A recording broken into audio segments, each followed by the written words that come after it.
Bom, legal, até falei aqui baile funk, lado B, lado A, e de novo, tudo é mentalidade, tudo é mentalidade. Mesmo enquanto garoto, eu ia pros bailes funk, 14 anos, então tinha uns caras de 19, 20 anos, eram muito maiores que eu.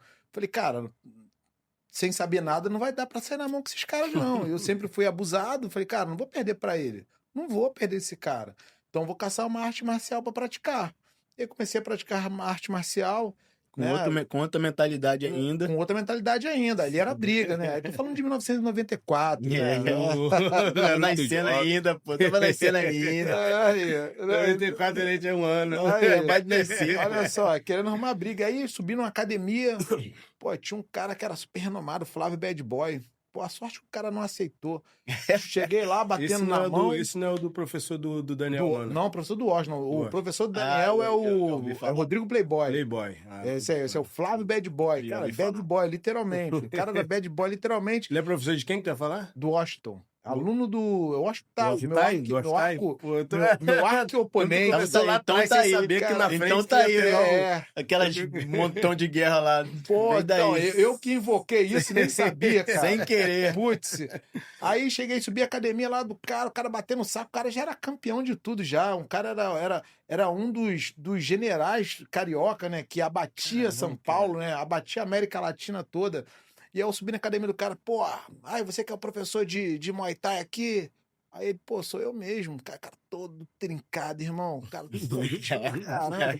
Falei, vamos fazer uma luvinha? Isso você moleque ainda. Moleque, 14 anos, o cara deve ter uns 19 anos, por aí. Só que o cara era uma máquina já. Graças a Deus ele foi muito sábio, e de novo, né?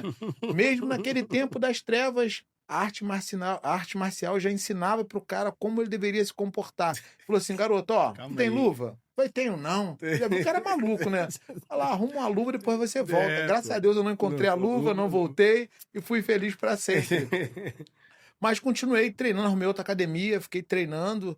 E aí depois casei, fiquei pra baile funk, fiz besteira, né? Aí passou essa fase adolescente, aí casei. Pô, aí o estresse do trabalho, né? Ter que fazer curso pra melhorar e tal, arrumar um emprego melhor. Mas até aí você continuou treinando ainda? Não, fiquei um tempo sem Parou, treinar. sem Fiquei um treinar. tempo sem treinar, né? Depois fiquei pesquisando, tinha que trabalhar, né? Trabalho. Casou, meu amigo. Você pode ter qualquer Casou. trabalho. Moça bate na porta. Bate na fala, porta, vambora. aí fazer curso, buscar Sesc Senai e tal, fazer cursos ali. E eu falei, cara, muito estresse, não vou aguentar, cara. Não vou aguentar. Eu não posso bater em ninguém na rua. Se eu bater em alguém, né, a sociedade vai me penalizar por isso. Né? Então, aí fui na Fundação Leão 13 treinar com o mestre André Robert. Isso aí em 2000. Aí comecei a treinar em 2000 com o mestre André Robert e fiquei lá até hoje, né? Vou falar até hoje porque, né, me formei professor e conduzi a minha vida. Lá. Bom, Foi André Roberts interessante. também é Expoente Tá em Dubai hoje, cara. Tá em Dubai, formou vários faixas pretas, né? gigantesco no kickbox, onde toda a nossa escola veio dali. Ele é a base, né, do Rio, né? Do Rio, o André Robert é a base do kickboxing hoje. Kickboxing, Muay Thai. Tá em Dubai, não sabia. Tá em Dubai. Dando Tá aula? ele, Serginho de Oliveira. Tá junto com o Serginho de Oliveira lá. Eu escutei essa história aí há pouco tempo. Tá lá, tá. Tem tempo, deve Pô, estar uns de 5 a 10 anos lá. Pô, bacana que a gente consegue estar evoluindo dentro do esporte a cada, ainda mais ele, né? Com um cara com o potencial que tem, com o nome que tem, com a carreira que tem. Que é o mestre do meu mestre, né? Mestre Guinho. Já vai estar aqui, né, nessa mesa trocando uma ideia com a gente também. Hoje já falei com ele. E, pô, é um prazer, né, cara? Tipo, tá falando dessas histórias, assim. Eu fico maravilhado. Tipo, a fundação, acho que eu fui 1 ou 2 vezes na fundação. Ali, que eu comecei um pouco depois, né? Porque, querendo ou não, eu achei que eu fosse bem mais novo de tempo, mas eu não acho que eu não sou tanto, que eu comecei em 2002 ou 2003. Eu ainda peguei a fundação ali, ainda tinha uns treininhos ali, pouco, mas peguei, o Guinho não levava muita gente. Mas eu cheguei e eu acho que o neném não chegou a pegar. Não, ali ele não levou só Rua pra João. proteger, ele levou pra proteger. Eu lembro do meu exame de faixa, como ele tentava proteger, mas não dava. Não dava, ele não tinha a menor ingerência ali, né, cara?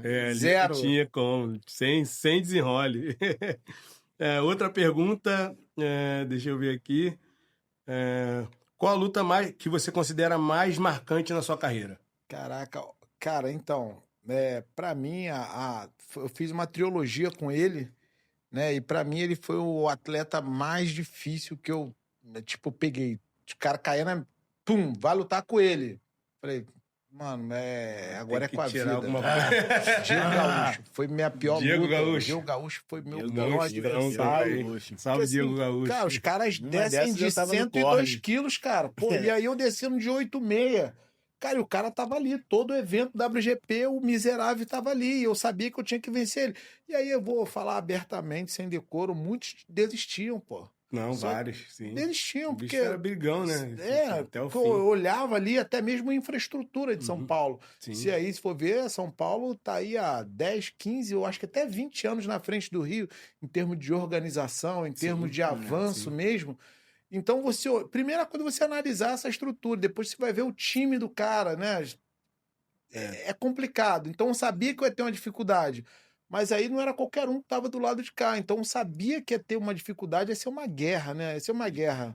Mas é bom lutar com esse tipo de pessoas, porque é lutando com esse tipo de pessoa que você, cara, o mundo fica pequeno para você. Te fortalece, né? É Sim. isso. Só vai ser campeão ganhando dos melhores. Só vai chegar lá em cima se tu pegar o mais forte, o mais talentoso, o melhor da categoria. E a gente, graças a Deus, sempre teve ali entre os melhores. Né?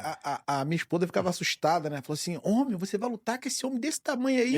Você é muito pequeno. Botar no teu marido. Não, que isso, mano? Aí não. É porque É que ela não sabia o que a gente sofria na academia. Nós estamos sempre menor, nós estamos sempre por menor da categoria mais baixo, né? Mas não dizendo que seria o... Sempre o mais... Não, mas aí a mentalidade... Mas a mulher, né? A mulher não tem... A mulher não sabe muito o que acontece nos treinos, por exemplo. Ela sabia que você lutava, mas não sabia o que passava pelos treinos. Porque treinar com Wallace era, o Wallace não tem estatura muito alta, mas treinar com Wallace era negócio de maluco também, filho. Tinha que estar muito bem condicionado. Mas eu com o Nonato também, não, ele não tem estatura maior, mas a mentalidade dele vice-versa, treinar com o Nonato, evoluir. E vice-versa, treinar com o Nonato era mesmo porque você tá treinando com, E eu discuto muito isso com os alunos, porque assim, não adianta, jab direto. Cara, eu tava conversando com o Rafael Feijão, cara, sabe muito.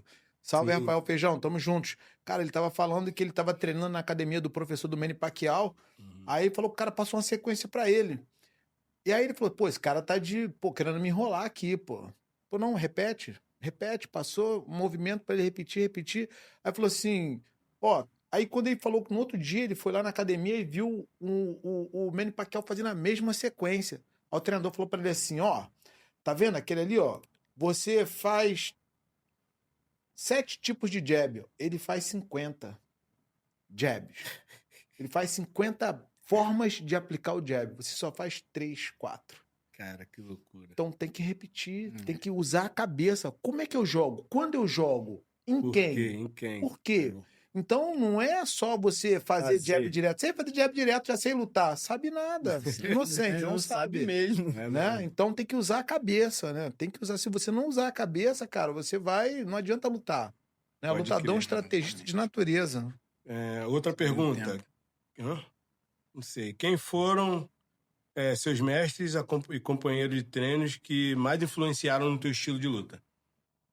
Mestre ou companheiro de treino que influenciou aí quem é o Nonatão saindo na mão?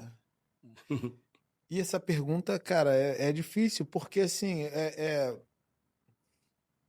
é difícil essa pergunta, porque eu não tinha uma referência, tipo, de copiar o estilo, porque, por exemplo, o mestre André Robert, ele tinha um jeito totalmente diferente. Ele era rápido. igual Cara, ele era rápido. Até dizem, eu não sei afirmar que ele é canhoto, mas jogava de destro. Por isso que ele derrubava todo mundo com o hook dele de direita. Porque era a mão forte dele que ficava na frente. Então, não tinha como, cara. Eu seguia aquele ritmo e eu também já tinha uma base já. Minha base era de guerra mesmo, maloqueiro, né? Igual os paulistas. Bem parecido com o estilo do Gazani ali, sair na mão, rodar o braço. E aí o que me fez, a escola do Rio, né? Eu vou falar, a escola do Rio me fez ser estrategista, né? Tem que olhar, aí é o bom malandro, né? Se olhar o que essa condição tá pedindo, né? Por exemplo, quando eu lutei com o Alcaís, com o Turco, mesmo eu sabendo que ele estava agarrando a minha perna, eu continuava jogando pisão frontal, porque eu sabia que o juiz ia dar uma advertência nele e ia afetar o moral dele. Olha só, eu queria afetar o moral dele. Então, falar, eu tinha inspiração, né? Eu tinha um Wallace aí que treinava comigo, cara, que eu sabia que era um cara rápido e eu sempre fui lento, né? Eu fui pegador, mas lento. Então, se eu treino com um cara rápido, eu vou ser mais rápido, não é verdade? Sim. Você é uma base né? das pessoas que estão no seu entorno. Então, eu tinha que estar perto. Então, você era rápido, então me fazia ser rápido. O Zumbi também é uma referência para mim, porque o cara botava a mão e as pessoas caíam, cara. Né? Então, tinha essa referência do que eles fazem, o que eu tenho que fazer. E aí a gente foi desenvolvendo técnicas, né? Aí, tanto que hoje lá na MBK a gente tem 9 sequências, acaba rolando como um catar, a gente esse carro-chefe aí, sim, né? Que eu lá. abarquei para isso, porque a gente se guiava pelo Ernesto Rusch, o Mr. Perfeito do K1, né? Então tinha esses ídolos ali, mas, pô, foi um todo, né? Todos os atletas ali, e aí eu vou falar Wallace, Zumbi, o próprio Rogério Silva também que compôs, André Canjica, né? Também o cara tinha uma maestria do boxe ali e agregava bastante no nosso valor. Então, acho que basicamente isso. Tem o mestre Guinho também, que é um cara rápido, de volume, né? Vinha com golpes imprevisíveis. Então, assim, muito falar... bom. Então, você, no caso, já citou várias das suas referências e mestres, e a gente pode dizer, então, que você veio constituindo um pouco de cada coisa e montando muito mais sobre o seu estilo, sobre a sua identidade. Sim, aí criou um ritmo. Até mesmo quando a gente ia nas outras academias treinar, pegava. Quando a gente foi no Pedro Riso, pegamos uma técnica dele, e aí eu trouxe para a escola também. Acabei criando literalmente uma escola de ataque. Se você for treinar na MBK, você vai ver que tem uma metodologia, né? A gente criou uma metodologia. Então foi criado de todos esses atletas e mestres. Um estilo bem diversificado, mas um seu jogo. Na maneira que eu acredito que o atleta tem que enxergar.